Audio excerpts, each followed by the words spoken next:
இந்த வீடியோவில் என்ன பார்க்க போகிறோம் அப்படின்னா, சிம்பிள் இன்ட்ரெஸ்ட்னா என்ன, காம்பவுண்ட் இன்ட்ரெஸ்ட்னா என்ன, அதாவது தனி வட்டினா என்ன, கூட்டு வட்டினா என்ன, அதோட கான்செப்ட் என்ன. நம்ம இந்த வீடியோவில் சம்மே பார்க்க போகிறது கிடையாது, பேசிக்கான கான்செப்ட்ஸ் மட்டும் தான் பார்க்க போகிறோம். ஓகே. ஸோ நீங்கள் சிம்பிள் இன்ட்ரெஸ்ட் எடுத்தாலும் சரி, காம்பவுண்ட் இன்ட்ரெஸ்ட் எடுத்தாலும் சரி, இந்த 4 டேம் வந்து உள்ள இம்பார்ட்டண்ட். அது என்ன அப்படின்னா, பி அப்படின்னா என்னது, பிரின்சிபல், அதாவது அசல். அசல் மீன்ஸ் என்ன, நம்ம ஒருத்தர்கிட்ட போய் கடன் வாங்குகிறோன்னு வச்சுக்கோங்களேன், அந்த கடன் கொடுக்குற தொகை இருக்குல்ல, அதுதான் வந்து அசல். ஓகேவா. இப்போ நான் வந்து பேங்க்கில் போய் ஒரு லட்ச ரூபா வாங்குகிறேன் அப்படின்னா, அந்த 1 lakh அப்படிங்கிறது என்னது, அசல். நம்பர் ஆஃப் இயர்ஸ் அப்படின்னா என்னதுன்னா டைம். என் அப்படிங்கிறது நம்பர் ஆஃப் இயர்ஸ் அல்லது டைம் அல்லது மந்த் எப்படினாலும் எடுத்துக்கோங்க. நான் டைம் அப்படின்னு ஓவராலாக கன்சிடர் பண்ணிக்கோங்க. அப்படின்னா என்ன அர்த்தம் அப்படின்னா, நான் 1 லட்ச ரூபா வாங்கிட்டேன், நான் எவ்வளோ நாள் அதை திருப்பி கொடுப்பேன் அப்படிங்கிறது. ஸோ நான் பேங்க்லேருந்து 1 லட்ச ரூபா வாங்கியிருக்கேன், அது என்னது அசல். நான் எவ்வளோ நாள் திருப்பி கொடுக்க போகிறேன், அது வந்து என்னது டைம், அதாவது என். ஸோ என்ன ரேட் ஆஃப் இன்ட்ரெஸ்ட்டுக்கு நான் வாங்கியிருக்கேன், ஓகே, என்ன ரேட் ஆஃப் இன்ட்ரெஸ்ட்டுக்கு நான் வாங்கியிருக்கேன், அதாவது என்ன சதவீதத்துக்கு நான் அந்த வட்டியை வாங்கியிருக்கேன், 2% 3% 7% அப்படிங்கிறத என்னது ரேட் ஆஃப் இன்ட்ரெஸ்ட். அப்புறம் என்னென்னா அமௌண்ட் அப்படின்னா என்ன அப்படின்னா, தமிழில் என்ன சொல்லுவாங்க அப்படின்னா மொத்த தொகை. அதாவது இப்போ எப்படி வச்சுக்கோமே, நான் பேங்க்கில் எவ்வளோ வாங்கியிருக்கேன், 1 லட்ச ரூபா கடன் வாங்கியிருக்கேன், ஒரு வருஷத்துக்கு 7,000 வட்டின்னு வச்சுக்கோமே, நான் திருப்பி எவ்வளோ கொடுப்பேன், 1,07,000 நான் அவருக்கு திருப்பி கொடுப்பேன். அதுதான் என்ன அப்படின்னா மொத்த தொகை. அப்போ இந்த மொத்த தொகையில் என்னெல்லாம் இருக்கும் அப்படின்னா, பிரின்சிபலும் இருக்கும், வட்டியும் இருக்கும். அது மேபி தனி வட்டியாக கூட்டு வட்டியாங்கிறது நம்ம சால்வ் பண்ணுறப்ப டிபெண்ட்ஸ், சரியா.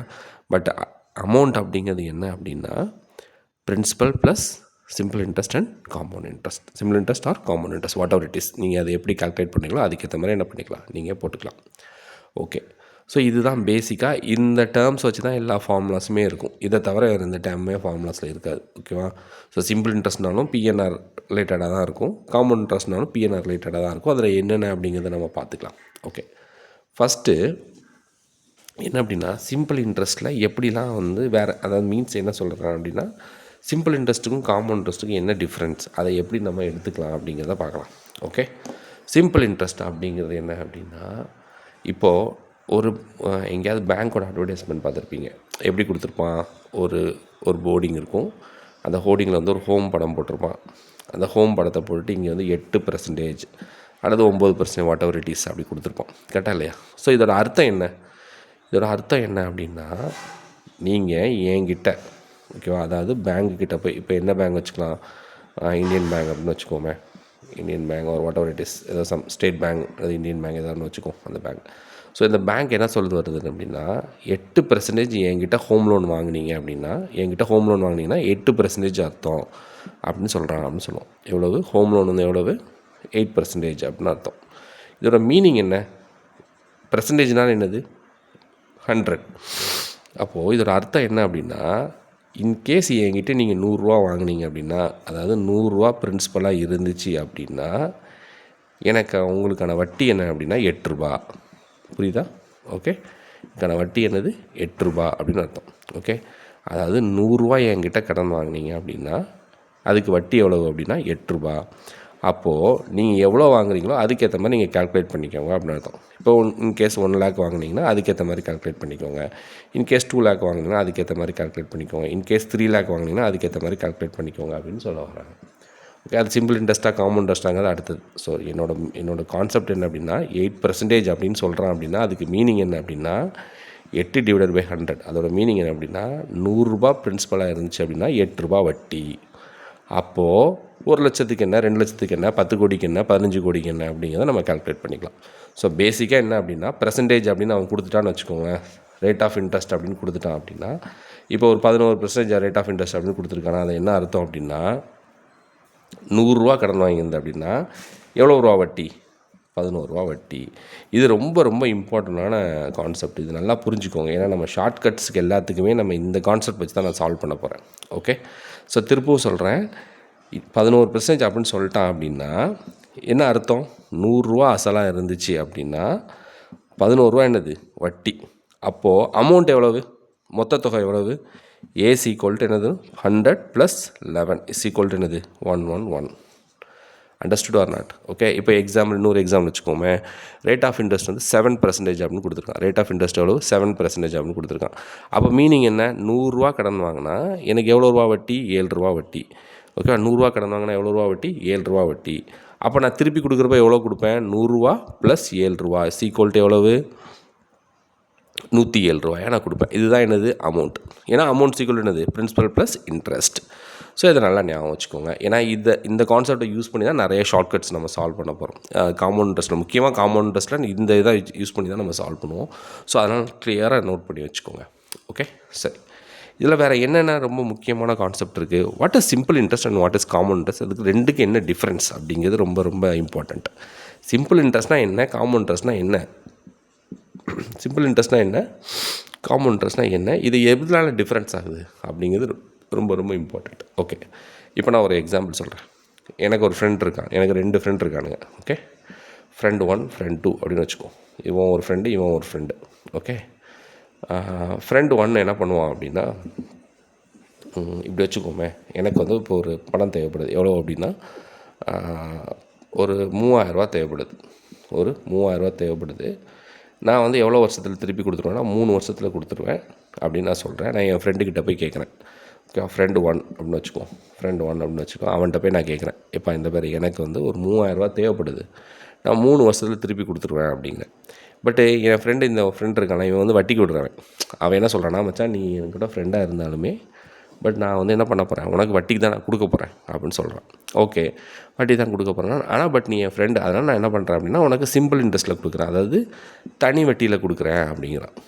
ஓகே, ஸோ சேம் டைம் நான் இன்னொரு ஃப்ரெண்டுக்கிட்டையும் கேட்டு வச்சுருக்கேன். எனக்கு அதே தான் 3000 தேவை, 3 வருஷத்தில் தேவை. என்ன சொல்கிறான் அப்படின்னா, இவன் தனி வட்டியில் கொடுக்குறான். ஃப்ரெண்டு 2 என்ன சொல்கிறான் அப்படின்னா, தம்பி நீ வந்து என் ஃப்ரெண்டாக இருந்தாலும் எனக்கு தேவை என்ன அப்படின்னா காசு. ஸோ எனக்கு வந்து என்ன வேணும் அப்படின்னா, நான் வந்து எப்போதும் போல் காம்பவுண்ட் இன்ட்ரெஸ்ட்டில் தான் உன்ட்ட வசூலிப்பேன் அப்படின்னு சொல்கிறாங்க. எவ்வளோ காம்பவுண்ட் இன்ட்ரெஸ்ட்டாக வசூலிப்பேன். இந்த 2 பேருமே ரேட் ஆஃப் இன்ட்ரெஸ்ட் என்ன சொல்கிறாங்கன்னா 10% ரேட் ஆஃப் இன்ட்ரெஸ்ட் அப்படின்னு சொல்கிறாங்க. 2 பேருமே என்ன சொல்கிறாங்க அப்படின்னா 10% ரேட் ஆஃப் இன்ட்ரெஸ்ட் அப்படின்னு சொல்கிறாங்க. ஓகே, எங்கெல்லாம் ரேட் ஆஃப் இன்ட்ரெஸ்ட் அப்படின்னு சொல்லி 10% அப்படின்னு சொல்கிறானோ அதெல்லாம் வந்து 1 வருஷத்துக்கு அப்படின்னு ஞாபகம் வச்சுக்கோங்க. ஓகே, 1 வருஷத்துக்கு அப்படின்னு ஞாபகம் வச்சுக்கோங்க. ஓகே, இப்போ எனக்கு என்ன அப்படின்னா, ஸோ இப்போ நான் இவன் 2 பேருமே வந்து நான் செக் பண்ணி பார்க்குறேன், எப்படி இவங்க 2 பேருமே கால்குலேட் பண்ணுவாங்க அப்படின்னு பார்க்குறேன். ஸோ எனக்கு எத்தனை வருஷத்தில்? 3 வருஷம் 3000 நான் வாங்குகிறேன். ஃபஸ்ட்டு ஃப்ரெண்டுகிட்ட நான் என்ன பண்ணுறேன் அப்படின்னா சிம்பிள் இன்ட்ரெஸ்ட்டில் வாங்குகிறேன். ஸோ ஃபஸ்ட் இயர் 3000 தான் நான் வாங்கியிருக்கேன். அதுக்கு 10% போடுவான். 10% போட்டால் எவ்வளோ வந்திருக்கும்? 300 ரூபா. ஓகே, 2வது வருஷம் இவன் சிம்பிள் இன்ட்ரெஸ்ட்லாம் போடுறான். அப்போ என்ன வந்துடும்னா அதே 3000 தான், அதே 10% தான் எவ்வளோ வந்திருக்கும்? 300 ரூபா. 3வது வருஷமும் போகிறேன், அதே 3000 ரூபா. ஓகேவா, 10% தான் 300 ரூபா. ஸோ மொத்தம் எவ்வளோ அப்படின்னா 900 இன்ட்ரெஸ்ட் மட்டும், சிம்பிள் இன்ட்ரெஸ்ட் மட்டும். ஸோ டோட்டலாக நான் அவனுக்கு எவ்வளோ கொடுப்பேன் அப்படின்னா எவ்வளவு? 3000 ப்ளஸ் 900 ஈக்குவல் டு எவ்வளவு? 3900 கொடுத்துருவேன். ஓகே, ஸோ இன்ட்ரெஸ்ட் பார்த்திங்கன்னா அப்படின்னா என்னது அப்படின்னா 900. ஓகேவா, ஸோ இவன் வந்து காம்பவுண்ட் இன்ட்ரெஸ்ட்டில் பண்ணுறான். ஸோ இவன் எப்படி கால்குலேட் பண்ணுவான் அப்படிங்கிறத பார்க்கலாம். இவன் எப்படி கால்குலேட் பண்ணுவான் அப்படின்னா, ஃபஸ்ட் இயர் 3000 ரூபாய்க்கு 10% போடுவான். எவ்வளோ வருது? 300 ரூபா. ஓகே, செகண்ட் இயர் கால்குலேட் பண்ணுறப்ப என்ன பண்ணுவான் அப்படின்னா, இந்த 300 ரூபாயை அதை அசலோடு கூட்டிடுவான். அப்போ எவ்வளோ வரும்? 3300க்கு 10% என்னன்னு பார்க்கணும். அப்போ 3300க்கு 10% என்ன வந்திருக்கும்? 330 ரூபா. தேர்ட் இயரில் என்ன பண்ணுவான் அப்படின்னா, இந்த 3300 ப்ளஸ் இந்த இன்ட்ரெஸ்ட் சேர்த்துக்குவோம். தேர்ட் இயரில் என்ன வந்துடும்? 3300 ப்ளஸ் 330 எவ்வளோ சேர்த்துடும்? 3630. இதுக்கு 10%. அப்போ எவ்வளோ வந்திருக்கும்? இங்கே 303 ரூபா வரும். ஸோ எல்லாம் ஆட் பண்ணினா எவ்வளோ இருக்கும்? 399. ஸோ 993 ருபீஸ் எதில் வரும் அப்படின்னா காம்பவுண்ட் இன்ட்ரெஸ்ட்டில் வரும். காம்பவுண்ட் இன்ட்ரெஸ்ட்டில் என்ன வந்திருக்கும்? 993 ருபீஸ் வந்திருக்கும். ஸோ இதுதான் கால்குலேஷன் மெத்தட். அப்போது சிம்பிள் இன்ட்ரெஸ்ட்டை பொறுத்த வரைக்கும் எனக்கு எல்லா வருஷத்துக்குமே பிரின்சிபல் அப்படிங்கிறது சிம்பிள் இன்ட்ரெஸ்ட்டில் என்னவாக தான் இருக்க போகுது? கான்ஸ்டண்ட்டாக தான் இருக்க போகுது. பிரின்சிபல் அப்படிங்கிறது என்னவாக இருக்கும் அப்படின்னா கான்ஸ்டன்ட். சரியா, பிரின்சிபல் என்னவாக இருக்கும்? கான்ஸ்டண்ட்டாக இருக்கும். பட் காம்பவுண்ட் இன்ட்ரெஸ்ட்டை பொறுத்த வரைக்கும் என்னவாகுது அப்படின்னா எவ்ரி இயர் என்னவாகுது அப்படின்னா இன்ட்ரெஸ்ட் வந்து இன்ட்ரெஸ்ட் வந்து என்னவாயிட்டு இருக்குது, பிரின்சிபலோட ஆட் ஆகிட்டே வருது. அது கான்ஸ்டன்ட் கிடையாது. ஓகே, ஸோ இதுதான் பேசிக்கான டிஃப்ரெண்ட். ஸோ எல்லா வருஷமுமே சிம்பிள் இன்ட்ரெஸ்ட்டை பொறுத்த வரைக்கும் எல்லா வருஷமே பிரின்சிபலுங்கிறது கான்ஸ்டன்ட் தான். ஓகே, நீ எவ்வளோ வாங்கினீங்களோ அதுக்கு 10% போட்டு கால்குலேட் பண்ணிட்டு போயிடுவான். ஓகே, காம்பவுண்ட் இன்ட்ரெஸ்ட்டை பொறுத்த வரைக்கும் என்ன அப்படின்னா, ஒரு வருஷத்துக்கு என்ன பண்ணுவாங்க அப்படின்னா, ஒரு வருஷத்துக்கு என்ன மாறும் அப்படின்னா, இன்ட்ரெஸ்ட் வந்து பிரின்சிபலோட என்னவாகிட்டு இருக்கும், ஆட் ஆகிக்கிட்டே இருக்கும். ஓகே, ஸோ சிம்பிள் இன்ட்ரெஸ்ட்டில் பிரின்சிபலுங்கிறது கான்ஸ்டண்ட்டாக இருக்கும். காம்பவுண்ட் இன்ட்ரெஸ்ட்டில் பிரின்சிபல் வந்து வேரியபிள் ஆகிட்டே இருக்கும். ஏன் வேரியபிள் ஆகிட்டே இருக்குது அப்படின்னா, இன்ட்ரெஸ்ட் வந்து பிரின்சிபலோட ஆட் ஆகிக்கிட்டே இருக்கும். Okay, understood. But for the first year simple இன்ட்ரெஸ்ட்டும் காம்பவுண்ட் இன்ட்ரெஸ்ட்டும் என்னவாக தான் இருக்க போகுது, ஈக்குவலாக தான் இருக்க போகுது. For the first year simple இன்ட்ரெஸ்ட்டும் காம்பவுண்ட் இன்ட்ரெஸ்ட்டும் என்னது தான், ஈக்குவல் தான். Okay, clear. இதுதான் basic difference between simple interest and compound interest. Okay, இதை நல்லா அண்டர்ஸ்டாண்ட் பண்ணிட்டீங்க அப்படின்னா என்ன மாதிரி சம் கேட்டாலுமே ஃபார்முலா இல்லாமல் நம்ம சால்வ் பண்ண முடியும். Okay, thank you. நான் நெக்ஸ்ட் வீடியோவில் எக்ஸாம்பிள்ஸோட பேசிக்காக நான் எல்லா இதுவுமே வந்து எஸ்எஸ்சியோட கொஸ்டின்ஸ் வச்சு தான் நான் சால்வ் பண்ண போகிறேன். ஸோ கீப் வாட்சிங். தேங்க்யூ.